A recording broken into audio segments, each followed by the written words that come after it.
Guys, അപ്പം നമുക്ക് English സംസാരിച്ച് പ്രാക്ടീസ് ചെയ്യാം. ഞാൻ പറയലും നിങ്ങൾ കേൾക്കലല്ല, നമ്മൾ പരസ്പരം അങ്ങോട്ടും ഇങ്ങോട്ടും പറഞ്ഞ് പ്രാക്ടീസ് ചെയ്യണം. ഓക്കെ, എനിക്ക് നിങ്ങളോടൊരു സോറി പറയണം. എങ്ങനെ പറയാം? I want say sorry to you all. എങ്ങനെ പറയാം? I want say sorry to you all, അല്ലെങ്കിൽ ഐ വാണ്ട് ടു അപ്പോളജൈസ് എന്ന് പറയാം. അപ്പോൾ നിങ്ങൾ എന്ത് ചോദിക്കണം? എന്തിനാണ് നിങ്ങൾ ഞങ്ങളോട് സോറി പറയുന്നത്? അതെങ്ങനെ ചോദിക്കാം? Why do you want say sorry to all of us? Why do you want say sorry to all of us? അപ്പോൾ ഞാൻ എന്ത് പറയും? എനിക്ക് കുറച്ച് ദിവസമായിട്ട് വീഡിയോസ് അപ്ലോഡ് ചെയ്യാൻ പറ്റിയിട്ടില്ല. എങ്ങനെ പറയാം?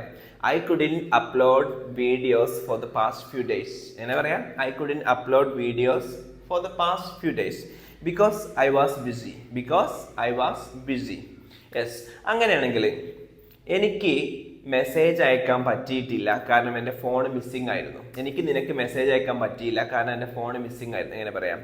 I couldn't send you messages because my phone was missing. Okay? എങ്ങനെ പറയാം? I couldn't send you messages because my phone was missing.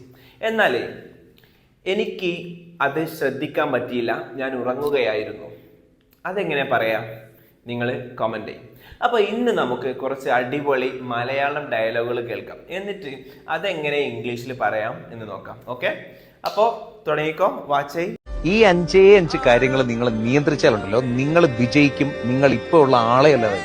ഈ 5 കാര്യങ്ങൾ നിയന്ത്രിച്ചാൽ നിങ്ങൾ വിജയിക്കും. നിങ്ങൾ ഒരിക്കലും പഴയ ആളായിരിക്കില്ല, അല്ലെ? ഈ 5 കാര്യങ്ങൾ എന്ന് പറഞ്ഞാൽ ഈ 5 കാര്യങ്ങൾ മാത്രം. If you control just these 5 things. എങ്ങനെ പറയാം? If you control just these 5 things. ഇനി ഒന്നും കൂടി ഫോർമുല ആക്കണമെങ്കിൽ if you take control of these 5 things. Okay, അപ്പൊ അങ്ങനെയാണെങ്കിൽ ഞാൻ ചോദിക്കട്ടെ, നീ 5 കാര്യങ്ങൾ എഴുതി വെച്ചാൽ, ഈ 5 കാര്യങ്ങൾ മാത്രം എഴുതിയാൽ എന്നെങ്ങനെ പറയാം? യെസ്, അപ്പൊ 5 കാര്യങ്ങൾ നീ നിയന്ത്രിച്ചാൽ, if you just control these 5 things, അല്ലെങ്കിൽ if you take control of these 5 things, you will be successful. നീ വിജയിക്കും. You will be successful. You will be the same person again. You will never be the same person again. നീ ആ പഴയ ആളായിരിക്കില്ല. You will never be the same person again. എങ്കിൽ അവൻ ആ പഴയ ആളായിരിക്കില്ല എന്നെങ്ങനെ പറയാം? യെസ്, പറഞ്ഞോക്കെ. He will B never the same person. Okay, അപ്പൊ എന്തൊക്കെയാണത്? ഒന്നാമത്തേത് സെൽഫ് ഡൗട്ടിനെ ഇല്ലായ്മ ചെയ്യാൻ. ഒന്നാമത്തേത് സെൽഫ് ഡൗട്ടിനെ ഇല്ലായ്മ ചെയ്യുക എന്നുള്ളതാണ്. First one, eliminate your self doubt. Eliminate your self doubt. First one, eliminate your self doubt. പറഞ്ഞേ, എലിമിനേറ്റ് യുവർ സെൽഫ് ഡൗട്ട്. അല്ലെങ്കിൽ ഒന്നുകൂടി ഒരു മോട്ടിവേഷനിലാണ്, കിൽ യുവർ സെൽഫ് ഡൗട്ട് എന്ന് പറയാം. Kill your self doubt. പറഞ്ഞേ, എലിമിനേറ്റ് യുവർ സെൽഫ് ഡൗട്ട് അല്ലെങ്കിൽ kill your self doubt. Okay, ഒരിക്കലും നിങ്ങൾ നിങ്ങളുടെ കഴിവിനെ കുറിച്ച് സംശയിക്കരുത്. നിങ്ങൾ ആരാണെന്നാണ് നിങ്ങൾ വിചാരിക്കുന്നത്. ഒരിക്കലും നിന്റെ കഴിവിനെ കുറിച്ച് സംശയിക്കരുത്. Never ever doubt what you are capable of. പറഞ്ഞേ, never ever doubt what you are capable of. ഒന്നുകൂടി പറഞ്ഞേക്കുക, never ever doubt what you are capable of. അല്ലെങ്കിൽ നെവർ ക്വസ്റ്റ്യൻ യുവർ പൊട്ടൻഷ്യൽ എന്ന് പറയാം. എന്താ പറയാ? Never question your potential. Okay, yes. എന്നാൽ ഒരിക്കലും നിന്റെ കഴിവിനെ വില കുറച്ച് കാണരുത്. എങ്ങനെ പറയാം? നിങ്ങൾ കമന്റ് ചെയ്യും. നീ ആരാണെന്നാണ് നീ വിചാരിക്കുന്നത്? Who do you think you are? Who do you think you are? പറഞ്ഞേ, who do you think you are. എന്നാലേ അവൻ ആരാണെന്നാണ് അവൻ വിചാരിക്കുന്നത്. അതെങ്ങനെ പറയാം? കുറച്ച് കോംപ്ലക്സ് ആയി. ട്രൈ ചെയ്തൊക്കെ കിട്ടിയാൽ കമന്റ് ചെയ്യും. പിച്ചവെച്ച കാലം മുതൽ, സ്കൂളിൽ പഠിച്ചിരുന്ന സമയം മുതൽ, കോളേജിൽ എത്തിയപ്പോൾ മുതൽ, പിന്നീട് ജോലിക്ക് പോയി തുടങ്ങിയപ്പോൾ മുതൽ എല്ലാ ദിവസവും രാവിലെ മുതൽ വൈകുന്നേരം വരെ നീളുന്ന കോമ്പറ്റീഷൻ ഇടയിൽ ഇപ്പോഴും നിങ്ങൾ പിടിച്ചു നിൽക്കുന്നുണ്ടെങ്കിൽ നിങ്ങളൊരു സംഭവമാണ്.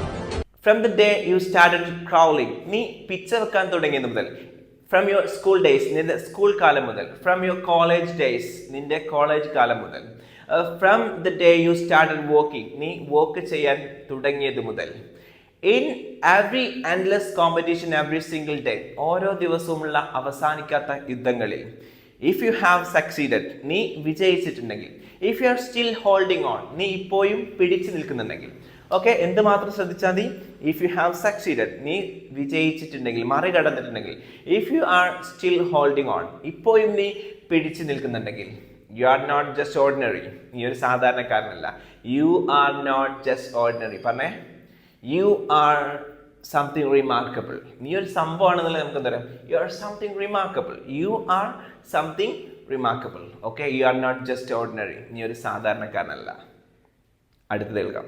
രണ്ടാമത്തത്, ഒരു കാരണവശാലും ലോൺലിനെസ്സിനെ പേടിക്കരുത്. ഒറ്റയ്ക്കായി പോവും എന്ന് നിങ്ങൾ പേടിക്കണ്ട. എന്തിനങ്ങനെ പേടിക്കണം? സെക്കൻഡ്ലി, രണ്ടാമത്തത്, never be afraid of being alone. പറഞ്ഞേ, never be afraid of being alone. അല്ലെങ്കിൽ don't ever scared of being alone എന്ന് പറയാം. Don't ever scared of being alone. Don't ever be scared of being alone അല്ലെങ്കിൽ don't ever be afraid of being alone. നീ എന്തിന് പേടിക്കണം? Why should you afraid of it അല്ലെങ്കിൽ why should you fear it? Why should you afraid of it അല്ലെങ്കിൽ why should you fear it? ഒറ്റയ്ക്കായി പോകൽ, ഒറ്റപ്പെടൽ എന്നതൊരു സ്വാതന്ത്ര്യമാണെന്ന് മനസ്സിലാക്കണം. ഒറ്റപ്പെടുക എന്നത് ഓപ്പർച്യൂണിറ്റി ആണെന്ന് മനസ്സിലാക്കണം. പലർക്കും പറ്റുന്നില്ലെന്നേ ഉള്ളൂ. ഒറ്റക്കായി പോകുക എന്നുള്ളത് ഒരു സ്വാതന്ത്ര്യമാണ്. അത് നീ മനസ്സിലാക്കണം. Being alone, it's a kind of freedom, you have to understand it. Being alone, actually it's a kind of freedom, you have to understand it. പിന്നെ ഇതൊരു അവസരമാണ്, നീ എന്തായാലും മനസ്സിലാക്കണം. You must understand that it's a kind of opportunity. It's a kind of opportunity. Okay?